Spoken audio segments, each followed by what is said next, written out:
केवट ने अपने राजा निषाद राज से कहा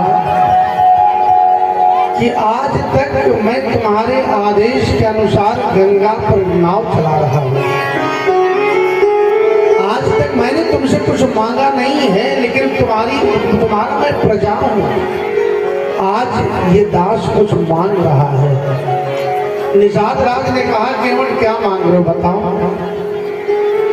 केवट ने कहा कि कल के दिन तुम गंगा के जितने घाट हैं हर घाट पे लॉकडाउन लगा दो। बस लॉकडाउन कर दो, कोई नाव नहीं, किसी चीज नहीं चलनी चाहिए। नाव केवल गंगा के घाट पर चलेगी तो केवल अपनी चलेगी, इतनी कृपा कर दो।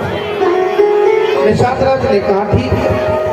जितने गंगा में घाट थे हर घाट पर निषाद राज का आदेश हो गया, लॉकडाउन का, किसी की नाव नहीं चलेगी, केवल केवट की नाव चलेगी। और केवट नाव में बैठा है, और बैठा कैसे है, आधा बैठा है आधा लेटा है। एक पैर पर दूसरा पैर चढ़ाई हुई है, एक हाथ से तकिया लगाए हुए मस्त गुनगुना रहा है। नाव कहाँ है, इस पार नहीं उस पार है। राम जी जब घाट पर पहुंचे तो कहा, ओ भैया केवट नाव लिया। केवट ने मन में विचार किया, शायद यही भगवान है, क्योंकि आज तक नाव हमसे किसी ने मांगा नहीं है। ए नाव वाले नाव ले आओ। आदेश सभी का सुनता रहा, लेकिन आग्रह आज सुन रहा हूं। भैया केवट नाव ले आओ, हमें उस पार जाना है। यही भगवान है। केवट का मकसद क्या है कि राम जी अयोध्या में राजा बनने वाले थे, राजा नहीं बन पाए, वनवास चले आए। राम जी का अंदर से मन रो रहा है, लेकिन हम ऐसा प्रयास करें कि राम जी यहाँ से आगे जब जाएं तो रोते हुए नहीं, फिर हंसते हुए जाएं। रोते हुए कि जो हंसना सिखा दे, हंसा दे, उसी को भक्त या भगवान कहते हैं। हंसने का काम या तो भगवान करते, या तो भगवान के साथ फिर भक्त ही कर सकता है। केवट का मेन मकसद है भगवान अब आगे यहां से जाए तो हंसते हुए। राम जी ने कहा, भैया केवट नाव ले आओ। केवट कहता, भैया क्या हमसे कह रहे हो? हाँ हाँ भैया, आप ही से नाव ले आओ। नहीं लाऊंगा, टाइम नहीं है मेरे पास। भैया हमें उस पार जाना है,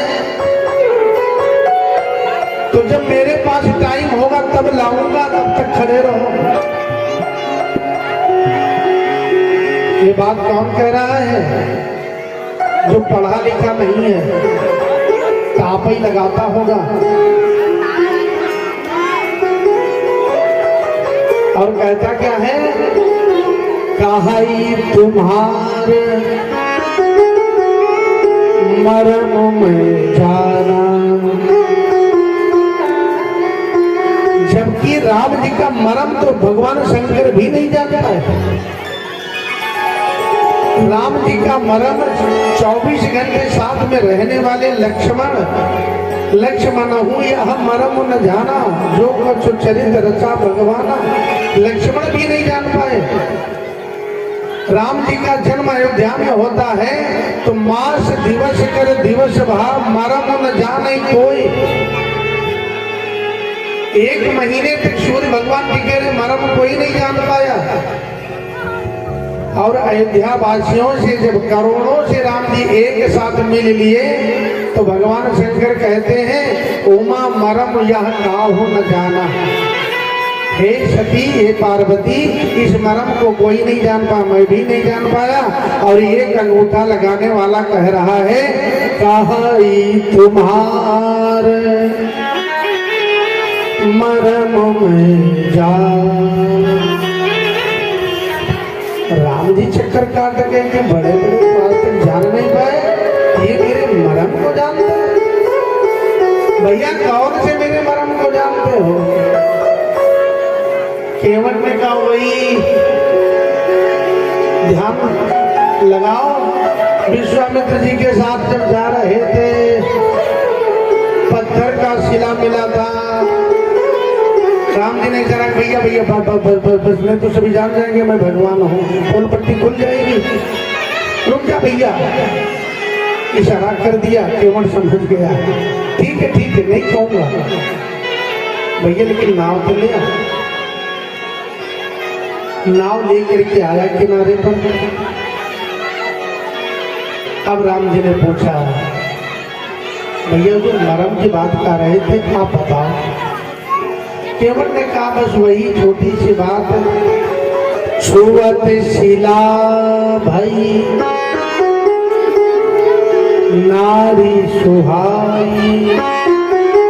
अरे पत्थर में तुम्हारे चरण की रज लग गई तो नारी बन गई, और मेरी नाव जो है ना ये पत्थर नहीं लकड़ी है, और भी पानी पी पी करके बहुत मोटी भी हो गई है मेरी नाव, और कहीं मेरी नाव को तुम्हारे चरण की रज लगी, धूल लगी तो मेरी नाव भी तो पत्नी बनेगी,